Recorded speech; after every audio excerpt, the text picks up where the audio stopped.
تو آپ کو معلوم ہونا چاہیے کہ یہ جو 10 محرم کا روزہ ہے، 10 محرم کے دن روزہ رکھنے کا اللہ کے نبی نے حکم دیا یا اس کی ترغیب دی، یہ رمضان کے روزوں سے پہلے فرض تھا، کمپلسری تھا۔ جب تک رمضان کے روزے فرض نہیں ہوئے تھے تب تک ہر مسلمان کے لیے یہ کمپلسری تھا کہ 10 محرم کے دن وہ روزہ رکھے، ٹھیک ہے۔ پھر جب اللہ رب العالمین نے رمضان کے پورے مہینے میں روزہ رکھنے کو فرض قرار دیا تو کیا ہوا کہ پھر اب یہ فرض باقی نہیں رہا، یہ محض سنت رہی، جو چاہے رکھے اور جو چاہے نہ رکھے۔ تو جب مدینۃ المنورہ میں اللہ کے رسول صلی اللہ علیہ وسلم آتے ہیں تو وہاں پر پہلے سے کچھ یہودی تھے، ٹھیک ہے، وہ بھی اس دن روزہ رکھتے تھے، اور وہ یہ کہتے تھے کہ بھئی چونکہ اس دن اللہ رب العالمین نے حضرت موسیٰ اور بنی اسرائیل کو فرعون سے بچا لیا، سمندر کے پار کروا دیا، تو اس کے شکر کے طور پر اللہ رب العالمین کا شکر ادا کرنے کے لیے ہم جو ہے اس دن روزہ رکھتے ہیں۔ تو آپ صلی اللہ علیہ وسلم نے کیا فرمایا؟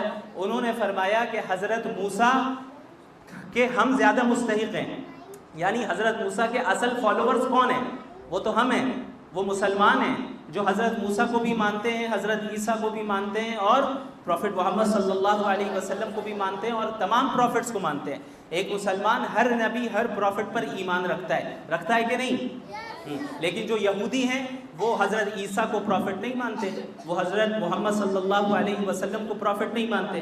جو کرسچنز ہیں وہ حضرت موسیٰ کو پروفٹ مانتے ہیں، حضرت عیسیٰ کو پروفٹ مانتے ہیں، لیکن محمد الرسول اللہ صلی اللہ علیہ وسلم کو پروفٹ نہیں مانتے۔ تو پوری دنیا میں صرف مسلمان ہیں جو تمام پروفٹس پر، سارے پروفٹس پر ایمان رکھنے والی قوم ہے، تو ہم تو سب پر ایمان رکھتے ہیں۔ تو جو یہودی تھے انہوں نے کیا کیا؟ انہوں نے حضرت موسیٰ کے دین میں تبدیلی پیدا کر دی، اس میں چینجنگ کر دی، اپنی طرف سے چیزوں کو ایڈ کرتے رہے اور ایک الگ ہی دین بنا دیا انہوں نے۔ لیکن ہم کس دین پر ہیں؟ اسی دین پر ہیں جو حضرت موسیٰ لے کر آئے تھے، ہم اسی دین پر ہیں جس کی دعوت حضرت عیسیٰ نے دی تھی اور جسے کمپلیٹ محمد الرسول اللہ صلی اللہ علیہ وسلم نے کیا ہے۔ تو حضرت موسیٰ حقیقت میں کس کے پروفٹ ہیں؟ ہمارے پروفٹ ہیں، تو ہم اس دن روزہ رکھنے کے زیادہ حقدار ہیں۔ تو رسول اللہ صلی اللہ علیہ وسلم نے فرمایا کہ اس دن ہم روزہ رکھیں گے۔ آپ صلی اللہ علیہ وسلم نے 10 محرم کے دن روزہ رکھا۔ لیکن ایک چیز یہاں پہ آپ کو معلوم ہونی چاہیے کہ چونکہ یہودی بھی 10 محرم کے دن روزہ رکھتے تھے اور مسلمان بھی رکھتے تھے، لیکن اللہ کے نبی صلی اللہ علیہ وسلم کو یہ بات پسند نہیں تھی کہ مسلمان کچھ ایسا عمل کریں یا کوئی ایسی صورت اختیار کریں جو دوسری کمیونٹیز سے ملتی جلتی ہو۔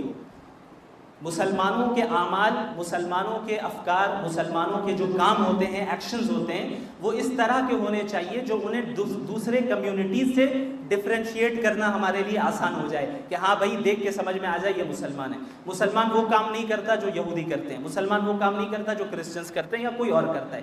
مسلمان اسلام کو فالو کرتے ہیں، ان کا اپنا کلچر ہے، ان کی اپنی تہذیب ہے، ان کی اپنی اسلام کی تعلیمات ہے۔ تو رسول اللہ صلی اللہ علیہ وسلم نے یہ فرمایا کہ اگر اگلے سال میں زندہ رہا، اگلے سال باحیات رہا، تو میں 10 محرم کے ساتھ ساتھ اس سے ایک دن پہلے یعنی 9 محرم کے دن بھی روزہ رکھوں گا، تاکہ 2 روزے ہو جائیں اور یہ فرق ہو جائے دوسری کمیونٹی کے درمیان اور ہمارے درمیان، کہ دوسری کمیونٹی ایک دن روزہ رکھ رہی ہے، ہم سیم ڈے اگرچہ رکھ رہے ہیں لیکن ہم ایک دن اور ایکسٹرا رکھ رہے ہیں، تو فرق ہو گیا نا۔